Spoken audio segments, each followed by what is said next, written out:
লখিমপুৰৰ সাহসী গুণগুণ চেতিয়াৰ সেই কঠীয়াতলীডৰা কি অৱস্থাত আছে?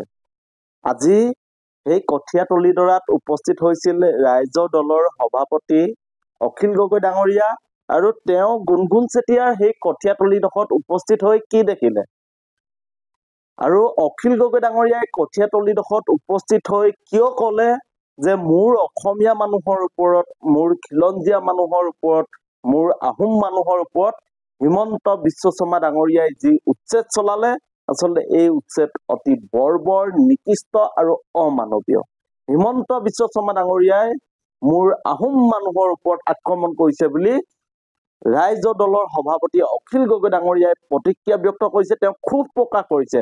আপোনালোকে চাওক, আচলতে আৰু 5 দিন সময়, কেৱল 5 দিন সময় যদি সেই কঠীয়াতলীডোখৰ উঠাবৰ কাৰণে যদি সময় দিলে হয়, বুলডোজাৰ নচলালে হয়, জেচিবি নলগালে হয়, তেতিয়াহ'লে সেই কঠীয়াখিনি হয়তো গুণগুণ চেতিয়াই বা জিতেন ককাইদেৱে গৈ তেওঁ পথাৰত ৰুব পাৰিলে হয়, কঠীয়া পাৰিব পাৰিলে হয়, কিন্তু তাকেই সুযোগ নিদিলে।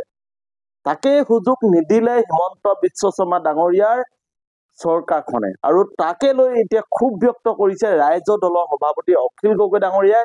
আৰু তেওঁ আজি যিহেতু আপোনালোকে দেখিছে যে গুণগুণ চেতিয়াৰ পথাৰতো তেখেতে ভুৰি ৰুইছে, তেওঁ ঘৰলৈ গৈছে, বিভিন্ন যি উচ্ছেদিত, যি অমানৱীয় কাণ্ড, ইয়াক লৈ আলাপ আলোচনা কৰিছে। তাৰ পিছত আকৌ এতিয়া যিহেতু কঠীয়াতলীডোখৰ পৰিদৰ্শন কৰি দেখিছে যে গৰুৱে উচ্ছেদিত কঠীয়াৰ যিবোৰ আকৌ পুনৰ সৰু সৰু গাজলি মেলিছে, সেইবোৰ খাই আছে। গতিকে ইয়াতকৈ দুখ, বেদনা আৰু যন্ত্ৰণাদায়ক কিবা আছে বুলি আমি নাভাবো। আৰু ইয়াক লৈ এতিয়া ৰাইজৰ দলৰ সভাপতিগৰাকীয়ে ক্ষোভ ব্যক্ত কৰিছে আৰু হিমন্ত বিশ্ব শৰ্মা ডাঙৰীয়া চৰকাৰখনক 2026ত যেনেকৈ হিমন্ত বিশ্ব শৰ্মা ডাঙৰীয়াই বৰ্তমান অসমীয়া খিলঞ্জীয়া মানুহসকলক উচ্ছেদ কৰি আছে, অখিল গগৈ ডাঙৰীয়াই হুংকাৰ দিছে যে 2026ত হিমন্ত বিশ্ব শৰ্মা ডাঙৰীয়া চৰকাৰখন অখিল গগৈ ডাঙৰীয়াৰ নেতৃত্বত অসমৰ মানুহে উচ্ছেদ কৰিব। আপোনালোকে চাওক, অখিল গগৈ ডাঙৰীয়া, এয়া অখিল গগৈ ডাঙৰীয়া, তেওঁ গুণগুণ চেতিয়াৰ যি উচ্ছেদিত কঠীয়াতলী, এই কঠীয়াতলী পৰিদৰ্শন কৰিছে। পৰিদৰ্শন কৰি অখিল গগৈ ডাঙৰীয়াই কি তেখেতৰ প্ৰতিক্ৰিয়া ব্যক্ত কৰিছে, তেওঁ কিদৰে ক্ষোভ প্ৰকাশ কৰিছে, আপোনালোকে চাওক। এয়া আপোনালোকে চাওক, এয়া হ'ল কঠীয়া, বৰা ধানৰ কঠীয়া। এই কঠীয়া ভাঙি হিমন্ত বিশ্ব শৰ্মাই বাংলাদেশীৰ ওপৰত আক্ৰমণ কৰিছে। বাংলাদেশীৰ ওপৰত মোৰ জিতেন চেতিয়া ককাইদেউৰ কঠীয়া ভাঙি, মোৰ আহোম মানুহৰ কঠীয়া ভাঙি, মোৰ খিলঞ্জীয়া অসমীয়া মানুহৰ কঠীয়া ভাঙি, এয়া হিমন্ত বিশ্ব শৰ্মাই এয়া বাংলাদেশীৰ ওপৰত আক্ৰমণ কৰিছে। এয়া আপোনালোকে চাওক, কঠীয়া কঠীয়া যিকোনো এজন খেতিয়কে কঠীয়া বিলৈ এনেকুৱা কৰিলে, কঠীয়া বিলৈ এনেকুৱা কৰিলে। ৰুম কেনেকৈ মাটি আছে এতিয়া 1.5 বিঘা মাটি ৰুবলৈ, 1.5 বিঘা মাটি ৰুবলৈ এতিয়াও আমাৰ জিতেন ককাইদেউ আছে, গুণগুণতৰ আছে। ফটোৱে মিছা কথা নকয়, ভিডিঅ'য়ে মিছা কথা নকয়, মানুহে কয় ভিডিঅ'য়ে ফটোৱে মিছা কথা নকয়। চাই লওক বাইদেউ, এই চি ৰুমৰ পৰা বৰ কথা নক'ব, আহক চাওক, ইনকুৱাৰী কৰক, ইনকুৱাৰী কৰি পেলাই তাৰপিছত কওক, বৰ মাত মাতক তাৰপিছত। এয়া আপোনালোকে চাওক, আজি এই কঠীয়া গৰুৱে খাই আছে, এই কঠীয়া এতিয়া গৰুৱে খাই আছে, এই কঠীয়া এতিয়া গৰুৱে খাই আছে। হিমন্ত বিশ্ব শৰ্মাই আমাৰ অসমীয়া মানুহৰ বুকুত